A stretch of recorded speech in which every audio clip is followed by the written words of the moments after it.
just stay with me. Our photographer, Andy, doing an incredible job. So we're walking together. I just want you to see. So it's turn around. You see this, you see law enforcement coming this way. Andy, you can just focus on them. So this is what we've seen. You see different groups of officers coming down the street, doing what they can. You have, again, the National Guard here. A tactical incident alert was announced by, okay, we're being told to move, so we're scooting aside, but we're going to keep the camera up because we just want you to see this is what has been going on all day, or actually for hours now, right? Officers doing what they can to try and protect the public. And a very fluid situation. There's at least 300 National Guardsmen in 3 different parts of LA right now. Again, the president said he's going to be deploying 2,000 troops, but we do know that hundreds are currently here trying to protect the property and the people. And we also got, I'm just going to be quiet a little bit. I'm not sure you guys can hear me over the sirens, but you see you have officers closing in on this intersection. This is where this has been going on for hours like that now. Again, you have it's calm, things will be peaceful, and things will just pop off at a moment's notice. And that law enforcement, they'll converge and do what they can to try and keep people safe. I'm going to toss it back to you. My throat's a little dry. Very active. There's been, the tear spray. Very active scene, Christina. I can tell you we've been following along with your coverage all afternoon. Great job for us there on the scene. Christina, if you're still there, we would love to ask you some questions about what you're observing there. I know that you've been exposed to some of the elements. I heard Christina earlier when she was covering some of the disruptions when some of these protests were turning violent, things were being thrown. You could hear Christina inhaling some of the what I suspect to be tear gas. What we're seeing right here appears to be some type of altercation between a protester and law enforcement. Yeah, they just took someone down who had breached the police line. I've been watching these live pictures since we've been on the air, and we have seen a consistent series of projectiles being thrown at officers by these protesters, many of whom are flying foreign flags as they attack members of law enforcement. As she said, as Christina said, this has been going on for hours. Christina, I do want to ask you a question if you're still with us, kind of jumping off of Guy's point here. Yeah. We know, you made mention to all the various law enforcement there on the scene. We understand LAPD, I think the sheriff's deputies are there, and of course we know the National Guard and ICE. Can you give us a sense as to who is doing what there? Our understanding, or my understanding, is that National Guard is there to protect the ICE agents who are trying to perform their job. What more can you tell us about, kind of the role that law enforcement is playing there on the scene? Right, so you have the National Guard. They're here to, ensure public safety. They're protecting the federal property, as you know, that's been defaced. There's lots of graffiti and whatnot on there since Friday. You have LAPD now. You can see their police presence. They're here, in the intersections offering support. They don't carry out civil immigration enforcement. They've reiterated that because, there's been a lot of protesters, calling on them to stop the immigration raids. And they said, we're not doing that, but they are offering support to the ICE agents and the people carrying out this, just trying to keep people safe. They're just trying to keep the peace. People are attacking the ICE agents. They're throwing bottles at them. They're throwing rocks and cement. We have video of that from yesterday and Paramount. They're setting cars on fire. That violence is something that they do not want here. The police do not want here, and so they're doing what they can to stop that. The sheriffs, the LA County Sheriff, he said that too.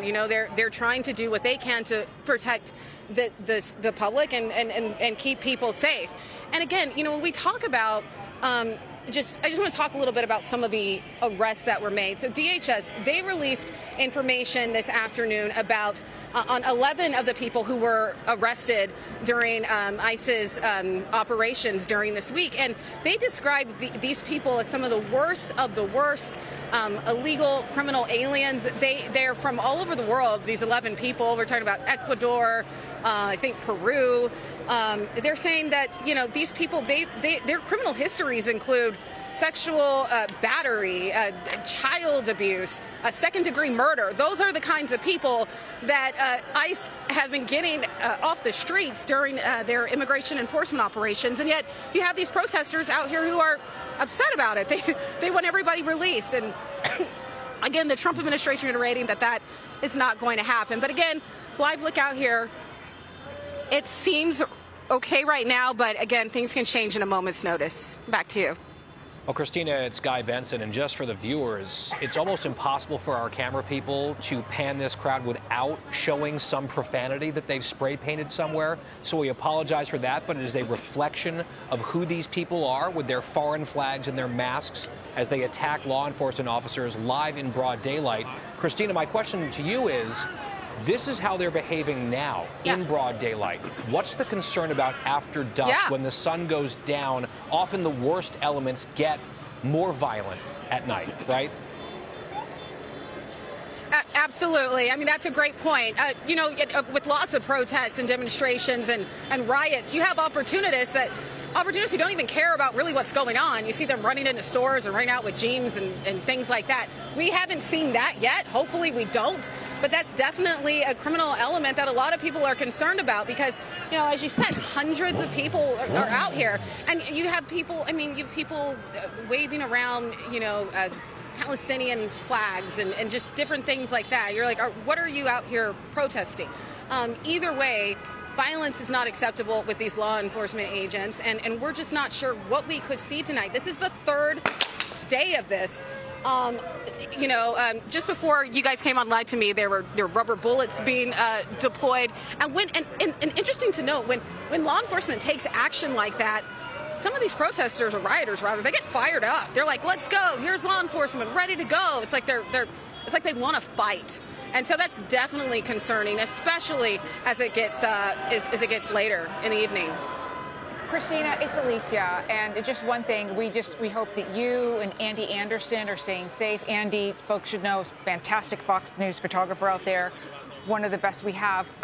What I'm curious about is when you were giving us your report earlier and you had the federal building behind you, and then all of a sudden you guys had to turn because there was activity behind you. Is there a sense that there are protesters and people coming in from all sides?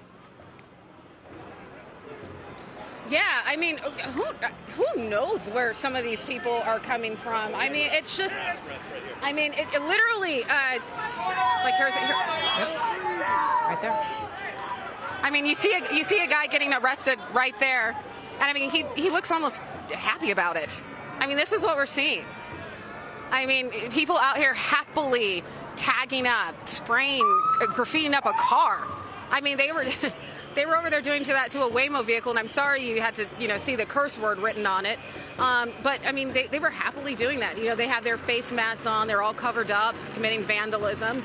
And what does that do to support anyone's efforts? They say they're out here and, trying to protect, the fight for their freedoms and the release of some of these people who have been arrested or detained. But when you're out here attacking law enforcement and tagging vehicles, it really doesn't do any good for your cause. I would say that for sure. Back to you. Hey, Christina, it's Joe Concha. Guy's point earlier around possible curfews that may take place, because if this is broad daylight, you can only imagine what's going to happen at night. We all saw what happened during 1992 and the riots that happened there in Watts and Los Angeles. What are we hearing now from California's leaders as far as Gavin Newsom or Karen Bass, the mayor of Los Angeles, Adam Schiff, Senator, California, Kamala Harris, former, obviously, the Democratic nominee in 2028. This is her hometown. Are we hearing anything from leaders there trying to quell this and say, go home?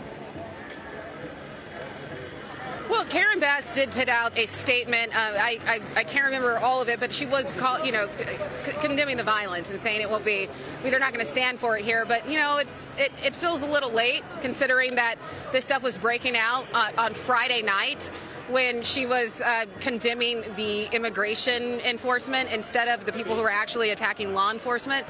So it seems a little late.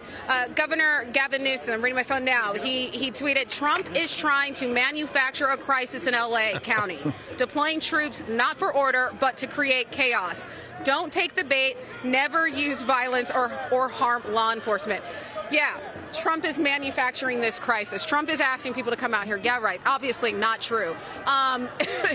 This is what needs to be said is that these people, they need to go home. The people who are attacking law enforcement, the people who are committing vandalism, just causing absolute chaos. This does no good for the community. And that's, I mean, that's just the bottom line. I can't tell you what the senator said, but I'm sure he had some colorful words possibly for the immigration efforts that are going on right now, the immigration enforcement efforts that are going on right now.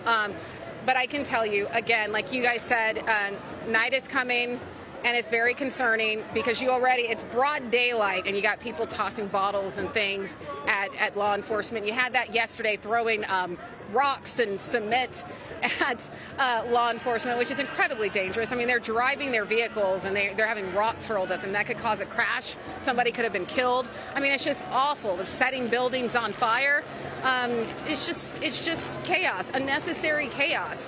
And again, some of these protesters, they're calling for the release of everybody that ICE has arrested during their immigration enforcement efforts over the past week. And as I mentioned, DHS mentioned that some of those people, they consider them to be the worst of the worst criminal aliens. They listed some of their the crimes that they have committed, in terms of their criminal history. And again, we're talking about sexual battery, abuse of a child, second-degree murder.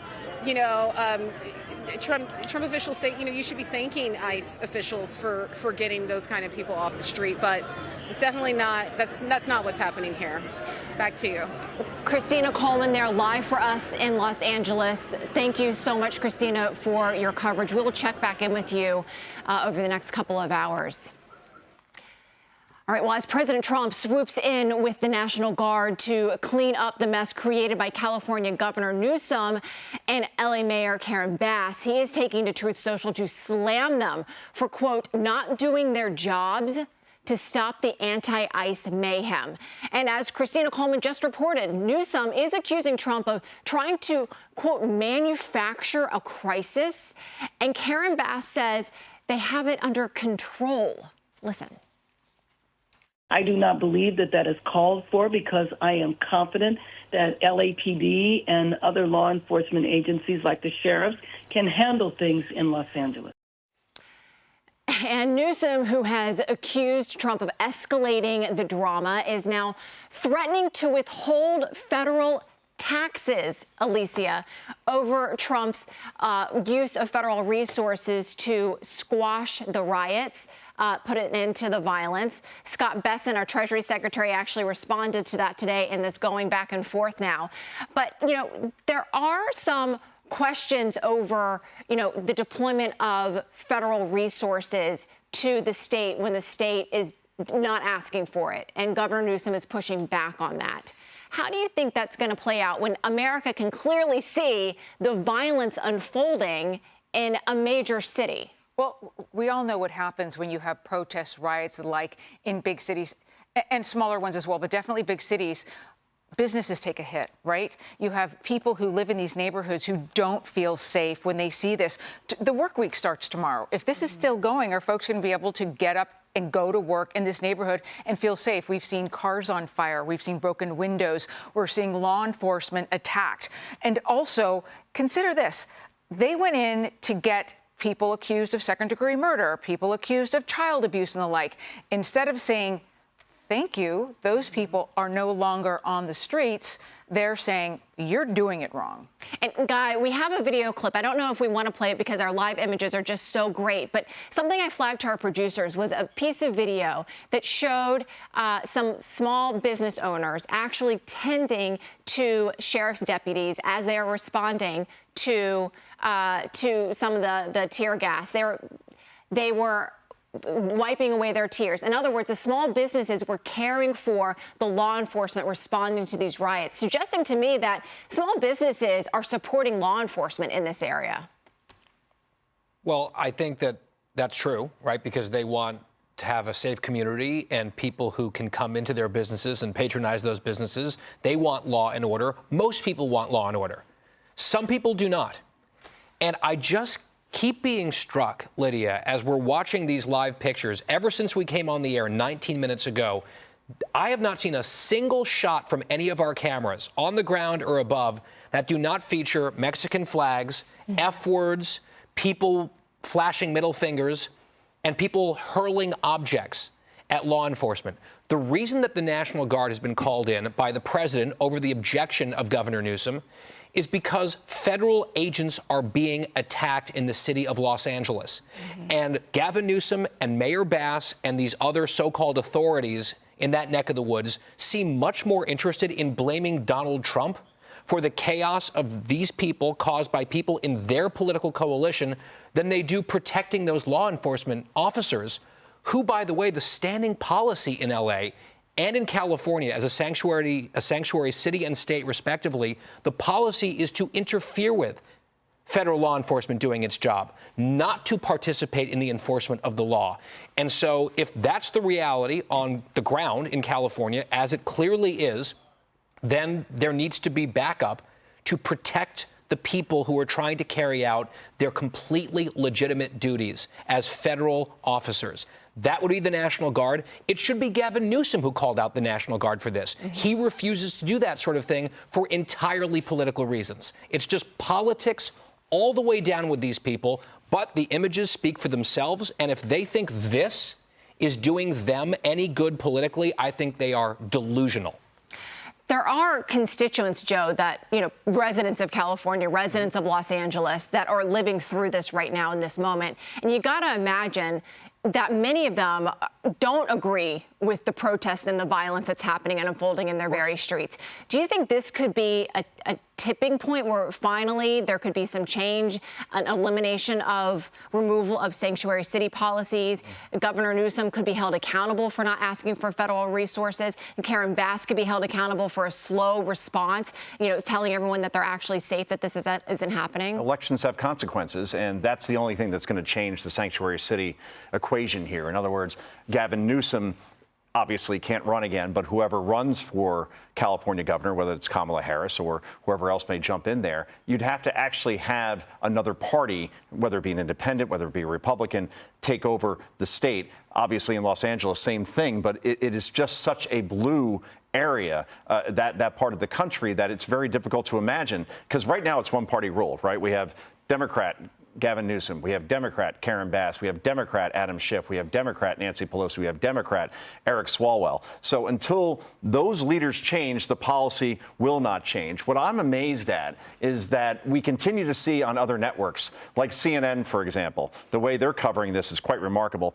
Here's a tweet they put out. President Trump deploys National Guard after second day of Los Angeles immigration protest. No, you're missing a word there, CNN. It's illegal immigration, as if that Donald Trump is trying to deport people that are here legally. No, it is illegal. And the portrayal of this, whether it be from CNN or ABC, CBS, NBC, is that these are immigration protests. And they're not just protests. Right. They're not protests. They're riots. Right. Thank you. They're riots. And you have to put the word illegal in there, or else maybe you're trying to twist the narrative a little bit, Lydia. And just can I add here, when you start talking about riots, when you're talking about the violence and the destruction back again to these businesses, there are cities, downtowns, that still have not recovered from the George Floyd protests and the damage that came. Denver is one of them, and I see it all the time, that changed the city. And so these need to be taken seriously. Remember Minneapolis? Right. Tim Walz waited days, the governor there, before putting in the National Guard. And at that point, a police station was burned to the ground, and there were millions upon millions in damage. Donald Trump's trying to get ahead of the curve here, Guy. Well, according to his wife, the First Lady, that was because they had their windows down there. Smelling the burning tires because it was a sentimental moment. And with all due respect to Mayor Bass down in Los Angeles, when she and we had that statement from her saying, oh, everything's under control, we've got this, she has no credibility. When she says we've got this, we remember the last disaster in her city where she wasn't even in the country. She promised when she ran for that office that she would never leave the country as long as she was mayor of Los Angeles. Then she was on the other side of the world when the city started to burn down. She did not handle the crisis well at all. Now we're seeing another crisis with different sorts of fires. And her priority seems to be attacking the president of the United States, which is so backwards, but also so indicative of the worldview, right? Her job, every person with power in the state of California should be trying to de-escalate this situation and to have the lawless mob go home and back down. They can say we might agree, we may not agree with all the ICE decisions and some of these immigration actions, but we don't handle this with violence. Go home. This is unlawful. This is dangerous. Instead, every single statement they put out, even ones where they say a few words, lip service about don't get violent, the thrust of all of the statements is about Donald Trump and about the feds being the provocateurs when all the feds are doing is enforcing the law. That's right. President Trump spoke with Governor Newsom on Friday. It's not like Newsom didn't know where this was going to be headed and that the president wasn't going to take this seriously. President Trump told him he needed to lock this down. So for the pushback makes me wonder exactly how genuine that is when you consider he had a conversation with the man who is executing this calling up of the National Guard. Well, speaking of Democrats, we have a soundbite from Maxine Waters. Here she's going to respond to the National Guard being deployed to California. Let's listen here. He's going to try to goad us so that he has a martial law. This is not just about deportation. This is about how they're going to treat people of color in America. And this is how he's going to get to have martial law because he wants to goad us into a fight. They have all the guns. We have to get more people involved, and perhaps we can push back. Push back. My question to Maxine Waters there is, push back on whose behalf? Because ICE, to remind everyone, was deployed to go execute lawful warrants for the arrest of illegal migrants that are here in this country, again, illegally, and accused of some really heinous crimes.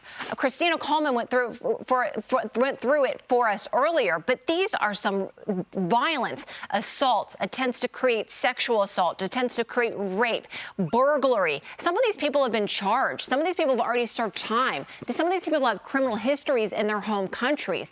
So we're not talking about going after and apprehending just anybody. We're talking about apprehending people who are not supposed to be here, and then once they are here, they are staying, and they are committing more crimes against a community of people that are American citizens. And Lydia, what happens if we don't remove these people? Then you have a situation like we had in Boulder, Colorado, where a man decides to go to a very peaceful gathering, mostly elderly Jews that want hostages coming home from Gaza, and he takes a makeshift flamethrower and decides to light them on fire to try to reenact the Holocaust. He should have been removed, that gentleman. He was here, gentleman, I shouldn't even use that word, that monster. Since 2022, he overstayed his visa. Then the Biden administration was so kind to give him not one, but 2 work permits to stay here longer. If he was removed, those people don't end up in burn units. And that's exactly what Donald Trump, that's exactly what ICE is trying to do here, to remove these people so crimes like that don't happen. And here we have Maxine Waters and the rest of the Democratic Party in California saying, no, no, no, protect these people when they should be protecting citizens that are here legally. Well, and to the point that I made a few moments ago, Lydia, that soundbite from Congresswoman Waters is grotesquely irresponsible. There should be people in positions of authority and power trying to lower the temperature and tell this lawless mob to go home and to stand down and to stop being violent. Instead, she's fanning the flames. She's actually pouring gasoline on the situation, saying that we need more people out here to try to make a difference. She's on the side of the rioters, quite clearly. And then she expanded it. It's not just about immigration. And she started race baiting and fear mongering on every possible level. And then she was, worrying about martial law and all this stuff. This is precisely the opposite of the type of leadership that is needed in this situation, but it is very indicative and illustrative of the type of leadership that is being displayed by Democrats in the state of California at virtually every level. And very sadly, Alicia, to Guy's point, it seems like Maxine Waters and the other Democrats who are fanning the flames here. It looks like it's working. This is the third day that we're seeing these riots. Right. Throughout the day that we've been following it, we've seen these crowds continuing to grow. I don't dare offer an estimate on how many we see here, simply because it's hard to estimate, but the crowds have grown throughout the day. And as we look out across these live pictures, what do we see? ICE, Mexican flags. I think I see some flags from Guatemala among the crowd. And then when we saw the violence, it is yesterday hurling of the concrete, hurling of the rocks. We saw the damage. Can you imagine anyone, law enforcement or anyone, driving through those crowds, trying to leave, and having these massive bricks thrown at your windshield? We saw the damage of what was done to them. People could die in something like that. It was terrifying. And when we talked to Tom Homan yesterday on the show, he said someone is going to die. Yes, and we're watching things unfold. It's very scary. But one of the other things, you know, Maxine Waters said this is about people of color. She made it about race. She made this about race. One of the people who they went in to get, Lionel Sanchez Laguna, Mexican national, battery on spouse, willful cruelty to child, assault with semi-automatic firearm, and driving under the influence. But she's saying this is about people of color. Wow. We are going to continue to follow these breaking and developing news events, so stay with us. We'll be right back with this breaking news on the violent Los Angeles riots over immigration. Hey, Sean Hannity here. Hey, click here to subscribe to Fox News YouTube page and catch our hottest interviews and most compelling analysis. You will not get it anywhere else.